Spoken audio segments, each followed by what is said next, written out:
What's up, YouTube? So before we get started with this video, on First Take, they're going to be talking about, can Kawhi Leonard and LeBron James play together on the Lakers? And will Kawhi Leonard wind up being LeBron James' little sidekick? So let's see what they have to say about that. Kawhi Leonard right now is the king of free agency because whatever move he makes may very well dictate what a multitude of teams elect to do, which is what makes all of this so interesting. That's what I've been told, and that's where we are. Your reaction, Bomani? I just can't see Kawhi Leonard go off from being on top of the basketball world to then being LeBron James' sidekick. Because there's really only room to be LeBron's sidekick. That's the only play. If you're going to be on the team with him, you're going to be the sidekick. And then that means, is Anthony Davis going to be the number 3 guy? Is Kawhi Leonard going to be the number 3 guy? I expect him to go back to Toronto. My guess, he signs a 2-year deal. He gets to 10 years in the league. Then he comes on the back end of that and signs like the super max extension that you can get for being a 10-year veteran. That's the only thing that I can see happening is him doing that, because I just don't think for him personally it makes sense to play for the Lakers. I could see him going to the Clippers. Well, first of all, I'm not so sure. When you say sidekick, Kawhi could lead that team in scoring. LeBron could use it. LeBron basically the point guard. Kawhi is like the one part of his game that's not up to snuff with the rest of his game is his passing, which is only okay. It's not all otherworldly. He's really a 2 guard. He has that kind of scorer's mentality. LeBron, as the point forward, uses AD as the big and Kawhi as the 2 guard. Kawhi could lead that team in scoring. Yeah, but here's the thing. So I can definitely see Kawhi Leonard probably playing second fiddle to LeBron James no matter what happens, because everybody knows no matter what happens, LeBron James is going to get the credit for whatever happens with the Lakers. No matter what happens. If they win, he's going to get all the credit, even if Kawhi Leonard is the main one putting in the work. And as everybody knows, Kawhi Leonard, he's quiet. He's not a big flashy guy. He's not into the fame or anything like that. But after a while, you may not care about the fame. You may not care about pub. But to have someone else take the pub for what you're doing, and to have one of your teammates like LeBron James not play defense while you bust your butt every single night, and then he gets all the credit, that's got to wear on you. That has to wear on you. And we're not even talking about if things don't necessarily work out, if they hit a losing streak or something goes wrong, and Kawhi Leonard still busting his butt, LeBron James still isn't playing defense, and they're losing. LeBron James is good to start throwing the people around him under the bus. So I can definitely see some problems with Kawhi that I definitely don't want to have to see him to go through, because there's a lot of drama that goes along with playing with LeBron James and having Kawhi coming out. He has 2 rings now with 2 Finals MVPs. He's fresh off a championship right now. He's not desperate to get a ring right now. He's not desperate to sacrifice playing with somebody that comes with a lot of baggage in order to get a ring. I can see if he never had a ring, but he has 2 rings now. He's coming off a fresh championship. So he's not desperate to play with somebody and sacrifice, like to play with someone like LeBron James, especially to play second fiddle, when he has pretty much just as much jewelry as LeBron James. He's got 1 ring less than LeBron James. So he's right up there with him. And he's younger, and he has the potential to get more rings. So there's really no strong incentive for Kawhi Leonard to go play with LeBron James. But let's continue. Though, if you're on a team with LeBron, the bus supposed to leave to go from the hotel to the game. The bus leaves when LeBron gets there. No matter what time that happens to be, that's when the bus is going to leave. If you're Kawhi Leonard and you worked up to that place in life, you're not trying to be the other guy that's waiting for this other dude to show up, right? Like, those are the things I think about being the second player. It's not just second. Again, he's right about the, Kawhi's Leonard. He's definitely worked up to being the number 1 role player on his team. Like I said, he may not care about the pub or the fame or any of that, but he still wants to be known as the number 1 front runner of his team, and because he's going full speed every single night. And to play on a team with somebody that's not going full speed and playing defense and going hard and being passive aggressive like LeBron James, to play with a guy like that when you're doing everything and he gets on the pub and you could possibly get thrown under the bus. Kawhi, he's worked too hard to get to that point. He's worked too hard. Like I said, he has rings, he has jewelries, he has finals MVPs. He's not desperate to join up with LeBron James and try to get a ring. So let's continue. Player on the court is the second player in the building. And after being the number 1 guy in Toronto, when they did so much around Dennis him, might not be going for that. Yeah, I don't think Kawhi's going for it. I don't know about Kawhi. Let me present this to both of y'all. First of all, Bomani, from what I hear about Kawhi, he don't care about any of that. He's cut from a different cloth. He could give a damn about that. Whether we believe that or not, remains to be seen. It depends on what he elects to do. But I'll throw this to both of y'all. I'm also thinking about the money, and here's why. As I explained to Max earlier, you leave San Antonio, so the Supermax is out the window. You go to Toronto, they got your rights, but they can't offer you the Supermax because you haven't been with that team for at least 4 years. So you have a situation where they can give you $189.7 million. It's either 187.9 or 189.7, one or the other, I forget. But either way, it's going to cost you close to $50 million to leave Toronto to go to another team. So you could have had 221, that's out the window. Now you can have a close to 190. That would be out the window if you decided to go to LA.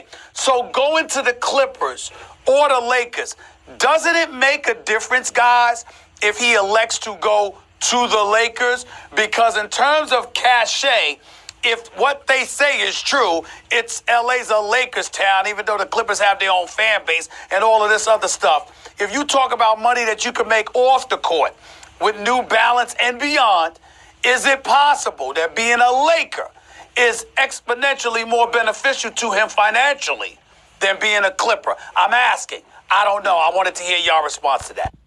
So I think that should probably goes without saying that being in LA or in New York or the biggest cities in America, that's most likely going to be the biggest market and biggest draw that's going to get you the most advertising and to be able to get your products out there for people to see, like New Balance. So that should go without saying. But is that Kawhi Leonard? Is that his motivation? Is his motivation the money? Is his motivation playing at home? Is his motivation chasing the ring? Nobody knows what his motivation is because he's so quiet and keeps to himself, which is, there's nothing wrong with that. Actually, that's kind of good.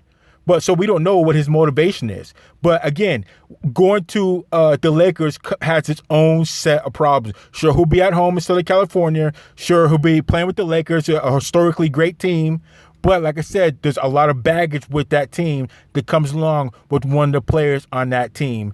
And at this point, Kawhi Leonard has advanced enough in his career to where he shouldn't have to deal with that type of baggage and might not want to deal with that type of baggage that comes along with playing with LeBron James. Especially, you don't know how things can work out there, especially with Anthony Davis, Frank Vogel, the new head coach. You don't know what's going on. He could be even a third fiddle to LeBron James because it could go LeBron, Anthony Davis, then Kawhi, which I don't know. I think Kawhi is probably better than both of them, but we don't know how that's going to play out. So I think Kawhi Leonard is probably his best bet, depending on what his motivation is. You should probably stay in Toronto, stay there, or you want to leave, want to go home, go to the Clippers, start up your team there.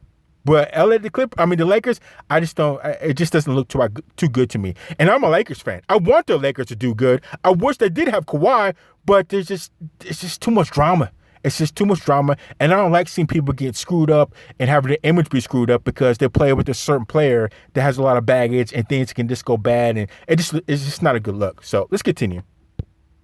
No, I think it could be beneficial to be a Laker, but the question is being a Laker and the number 2 guy on the team more beneficial than being on any other team and being the number 1 guy, right? I mean, we saw James Harden get that crazy Adidas contract playing in Houston. So, for me, if I'm Kawhi, I want to be the man on that team if I've already been the man. He might be the best player in the NBA right now. I don't want to be the best player in the NBA and the number 2 dude on my team. I would say that the strongest move for Kawhi Leonard, including staying in Toronto, I think clearly is going to the Clippers. My honest opinion. I'm a Lakers fan. I wish he would go to the Lakers.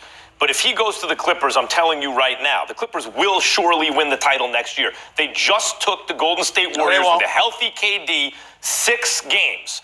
If you add Kawhi to a team that's already formed and playing well together, you don't have to take anything away. And by the way, you still have cap space to add someone else.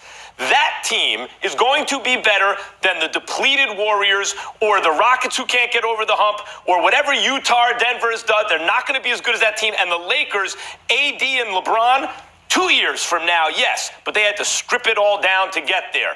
Then they're throwing it together. It's going to take a year for them to figure out the details. Kawhi will win the chip with the Clippers. Well, hold on. Who's the So I don't know about that. I don't know if I would jump to that soon of a conclusion to say that, Kawhi, he'd win the championship with the Clippers because he's not there yet. You don't know what people are there. I would wait till the season starts to see who's there to begin with, to see how they're playing, to see how other teams are playing before I automatically saying that the Clippers are going to win if they have the Kawhi. Because there's that huge elephant in the room that a lot of people don't want to talk about is Kawhi won a championship with the Toronto Raptors, but they didn't face a full-fledged Golden State Warriors. Like I said, Kevin Durant was out. Klay Thompson was out. So you didn't see, they didn't see the full monster that could be the Golden State Warriors. So to say that Kawhi can just go anywhere and put in work, I don't know. He's a great player, but I don't know. He didn't see a full-fledged Golden State Warriors. And to say that he can just go to L.A., the Clippers, and put in work, I don't know. He's going to need some backup there.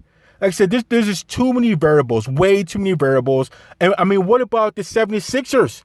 They could be ballers, too, if they take care of business and practice hard during the summer. You have the Milwaukee Bucks. Giannis, he's hungry. He's starving. You got the Houston Rockets. Maybe they can get their stuff sorted out. OKC, maybe they can get their stuff sorted out with Westbrook, Adams, and Paul George. You don't know what could happen.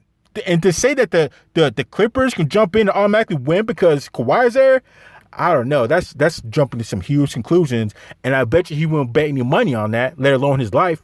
So let's continue. Second best player on the Clippers. I don't believe that for 1 second. Jimmy Butler. Oh, you going there? Yeah. Hold on.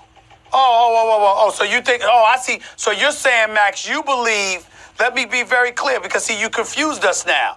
We're talking about Kawhi going to the Clippers. You believe that if Jimmy Butler doesn't end up in Houston, that Jimmy Butler is going to leave the Sixers to go to the Clippers? I think it's possible if Kawhi is there, but I'm saying even without Jimmy Butler, guys, who is the second best player on Toronto? Now, yes, well, there are certain things in the East that opened it up for Kawhi. I'm claiming that's the same situation in the West. This is a Clippers team, again, with a healthy KD. Beat them 2 games. But now KD and Klay aren't there. The Lakers are without a roster around their 2 stars. Who else is in the West that's going to stop Kawhi on a team? They're not just throwing this together, it's a team already. And now you add a finals MVP, the best player in the game, to that team without taking anything away? It's like it's Toronto Redux. I'm not. So again, I can't necessarily see that. And you want to, but well, who's there in the East? Because the East is easy for, who's going to be able to stop Kawhi if he stays with Toronto. That's true. But like I said, the 76ers can still come back and ball. The Milwaukee Bucks can still come back and ball. And if Jimmy Butler, if he goes to Houston, that could make Houston could be a major problem. People are sleeping on that. If Paul George or Chris Paul stays with the Houston Rockets, which I think he will, James Harden stays with the Houston Rockets, which I think he will, and they get Jimmy Butler, the Houston Rockets are going to be some trouble. That's going to be some trouble right there that everybody's going to have to thoroughly account for because they may be the front runner while Golden State Warriors are out, Klay Thompson and Kevin Durant healing up. So I would definitely pay attention to where Jimmy Butler goes, almost as close as where you pay attention to where Kawhi Leonard goes. Because like I said, if Kawhi Leonard goes to the Clippers, that doesn't necessarily mean that they're going to do anything. That doesn't mean anything at all. He's going to need some backup. And like I said, he won without facing the full-fledged Golden State Warriors. And that might not... You might not see a team that's depleted like that again, especially, like I said, if Jimmy Butler goes to the Houston Rockets with James Harden and Chris Paul, that's going to be some trouble. That's going to be some trouble. Mark my words. So let's continue. Not sold on that. I think Houston could take that particular Clippers team. I think Portland with Nurkic back could take that particular Clippers team. I'm not a fan of Danilo Gallinari. I'm not a fan of. I know he can play a little bit, but I just consider him relatively soft. Montrezl Harrell is a rough rider, but from a skill standpoint, in terms of the ability to hit perimeter shots and what have you, like Pascal Siakam could, I don't see him as that guy. Marcus Gasol can step away from the basket, hit outside shots. I don't see that. So when you look at Toronto, I think you're underestimating how skilled Toronto is. Well, Patrick Beverley, you got to keep him. Remember, $9 million. You got to bring him back. You got to find a way to get if you dole out the max, you got to find a way to make sure that you keep him as well. Don't underestimate that reality too. So we don't know that about Patrick Beverley. It's a good team, just missing but I'm not an sure MVP. championship. Yeah, I think you're right, Stephen. They are a good team, but I wouldn't necessarily put them at a championship team because there's a lot of other teams in the West that I would definitely look at before I would look at the Clippers. Like you said, the Portland Trailblazers absolutely balling. OKC, I don't know why they can't get their stuff together with Westbrook, Adams, Paul George. And then, like I said, the Houston Rockets, if Jimmy Butler goes there with James Harden and Chris Paul, that's going to be a problem right there. That's definitely going to be a problem that's going to need to be accounted for. And I would definitely look at those guys way before I look at the Clippers. And even the Lakers might be a problem more than the Clippers are if once they have AD and LeBron and whoever their third wheel is going to be. So I don't know. Let's continue. Hold on, they're missing it. Outside of Kawhi, though, I mean, if they get Jimmy Butler, okay, then you got like a number 2 option. But Kyle Lowry is a better number 2 option than what the Clippers would have right now. The other thing these Raptors had, those big, long dudes. I'm not sure about that, Bomani.